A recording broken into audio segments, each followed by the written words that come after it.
Hello. Today I'm going to be talking about form over function as it relates to role-playing games. The particular examples I'm going to be using are going to be from Dungeons & Dragons 3.5. First, what I'm going to talk about is what I mean by form over function. Essentially making a character that is a reflection, that has the stats as a reflection, all the numbers on the paper as a reflection of exactly in your mind what you want that character to be. Not attempting to make a character in your mind be a reflection of your stats. Now this is something that most likely everyone that's going to watch this video has seen other people do or have been guilty of themselves time and time again, seeing individuals that want to make sure that their character has the absolute optimal in every possible way. They're playing a fighter, they want to have their strength as high as possible, then their constitution, possibly their dexterity depending on how heavy their armor is going to be. They want to make sure that they're using the correct weapon to get the optimal bonuses for their build. They want to use the long sword or the scimitar if a critical threat range is going to be more important to them. Or perhaps they want to go with a two-handed sword. And these sorts of characters are really done over and over and over again. We can look at some of the other examples of stock characters, characters that just appear so much that if you were sitting down and writing a fantasy novel, you wouldn't want to include this character. However, dungeon masters are continually subjected to the elven fighter wizard with his bow, longsword, and or rapier that has the slightly haughty, snotty attitude and is the same character you've seen over and over again. Or we can look at the dual-wielding scimitar drow. Unfortunately, I've seen this about a dozen characters over the 23 years that I've been in the hobby, and it made it very hard for me to even read R.A. Salvatore's books. Another one that comes to mind is the halfling rogue. I've seen halfling rogues enough. I really don't ever want to see someone play a halfling rogue again. It's so continuously done that the character is no longer to me of any real interest. Dwarfs using axes. Now there's a great piece to be said there about integrating the culture of the demi-human to make sure that we're not simply playing humans in funny hats, to make sure that there's that culture and that interesting aspect there. But when you have that can be gotten over in so many different ways, and if it can be done in a way to avoid the cliches and the stockness of the characters, that I think that's another one that I personally wouldn't ever use. But this is basically just giving you some ideas of stock characters and how that can play into min-maxing and establishing a character that is not anything other than a collection of numbers and reaching the goal of being able to do the most damage, have the highest skill rolls, or whatever the mechanical goal there is. Now, when we don't look at doing that, when we look at creating a character that's going to have pizzazz and flash and be very electrifying, a fun character to play, the sort of character that you would, if you're writing a novel, include in the novel, because right off the bat, we see he has flaws. The Dwarven Sorcerer, well, he has a penalty to charisma, and his people aren't particularly comfortable with magic, so perhaps he's even shunned or outcasted, and perhaps he himself hates and loathes the fact that he is magical, yet those spells appear. Sorcerers have no real control over that. It's just something that happens, and it causes him a great turmoil inside.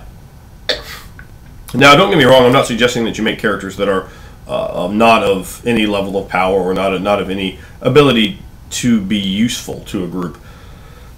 I think what you should do is make sure that your numbers reflect the character you want to play. I think you should take characters that aren't the stock sort of characters. If you were to play in a game that I was running, there's character concepts that I'll reject flat out, and it has to do with the fact that they're not going to be fun for myself or most of the other players in my group, because we've seen them over and over and over again. The monk with Vow of Poverty. If you want Vow of Poverty, why not make a paladin? It's Vow of Poverty is a very powerful feat, but it's not powerful on a paladin, although he's going to get some value out of it. But a paladin is a heavy armor character. Well, if you can't wear any armor at all, he's changed around. You know, it's not a broken feat on that character. However, a paladin has just as much likelihood of taking up such a vow as a monk does, probably more so. A paladin's sort of the standard bearer for goodness. Or you could take a paladin that has a tremendous fear of something. There's something even with his class abilities that he just can't take. He's tremendously afraid of fire, or of going over water, or of heights, or something like that. Yet the character has such tremendous strength inside himself that he tries to face it down continually over and over again, yet never quite comes to that point. And maybe at some point at the very end of the game, he actually is able to overcome that, and it creates that dynamic that you slowly work out with your game master to add more interest. Really, the cool factor here is sort of what I'm going for, making a character that people haven't seen in your group. Now, with the vast number of people who play the game, it might be a stretch to say any character is really original. You have to do some pretty bizarre stuff to make something that's really original. It certainly could be done, but using the basic stuff out of a player's handbook, probably not. Now, there's a difference between being original and being original to the people you're playing with. If they haven't seen it because it's not a common choice, then that makes a good character to start off with, and making sure that you don't have a character that's generic, because the cool factor is very important. And to me, at any rate, I want to have characters that I can talk about 15 years down the line and have people go and remember, oh yeah, that character was different, that character was interesting. And you're giving yourself really you're really handicapping and giving yourself a disadvantage by playing the same old thing, by playing just for numbers to make sure your longsword can do the most damage, instead of making sure that you're playing a fighter with an 8 strength who keeps trying to use that glaive, but it's just not strong enough to, and he keeps pushing and keeps working at it and keeps working at it. Maybe one day he finally gets strong enough over the course of the game, and he can pick it up and use it. You could take a fighter and give him the club. No one ever used the weapon, the club, but you could give that character and make him just a complete powerhouse of a character, high strength, high stats and stuff. But then you have a club, and he beats people with a club. Not a great club, nothing tricked out, just a normal club. He'll maybe not walk around with weapons, just grab a club or break someone's arm off and begin beating people with it in combat. You could really come up with some interesting stories that way. And I think that's really what is most important in character creation, coming up with a character that people are going to want to care about, are going to want to remember and talk to you about later. I've been in games with players, there'll be multiple players there years later, and multiple people will be sitting around, and one person who had a character that wasn't memorable, we'll try to get in the conversation, and myself and maybe perhaps another player just won't be able to remember what they did, because there weren't much in the way of contributions from that character. Now, don't get me wrong, you can make a stock character, the haughty elven fighter wizard comes to mind. You could make that character, and just through the virtue of your role playing and having had done interesting things, interesting ideas, that character could certainly be dynamic and be interesting and not be the same old sort of thing. You could make that drow with 2 scimitars interesting, viable, a vital character to a group that people talk about and remember. But what you're doing is giving yourself a big handicap going in there, and people aren't going to be as receptive to that, even if they don't necessarily realize it. It's the sort of characters become distasteful after a while, where something that is different, if you take a half-orc wizard, for example, well, wizards have penalties to intelligence, or half-orcs have penalties to intelligence. Wizards need intelligence, so why would you pick that?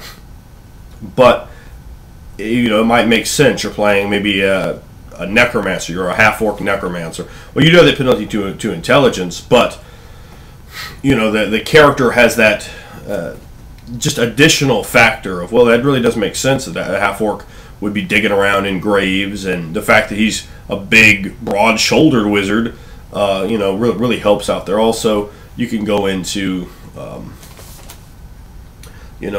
of the more exotic things, like a tiefling. I don't call them tieflings, I call them tieflings. Tiefling paladin. No one sees that coming. It could make a very interesting character. Playing a character with a very low constitution score, not like a 4, but like an 8, maybe even a 7, can provide something very interesting. You know, maybe the character's coughing up blood all the time. You know, it's this sort of different thing. He has to stop and rest after a fight for perhaps several hours because he's so fatigued and exhausted.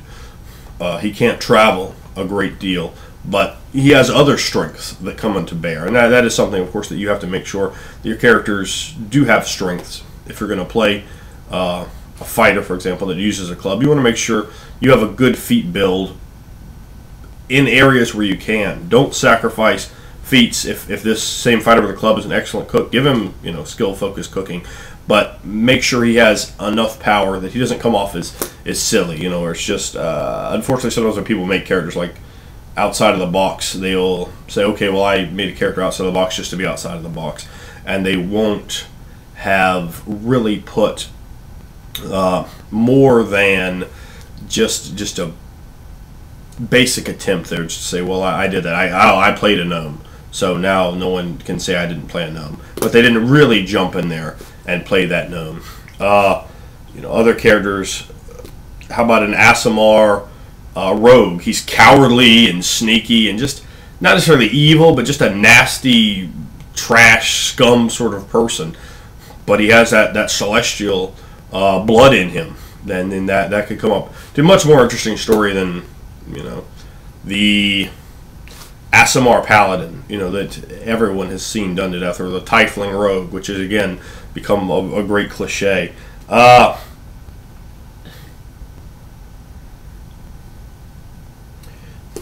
halfling fighter, you know, not maybe with a decent enough strength for a halfling of 12, which for someone who's 3 foot tall is a very, very high strength.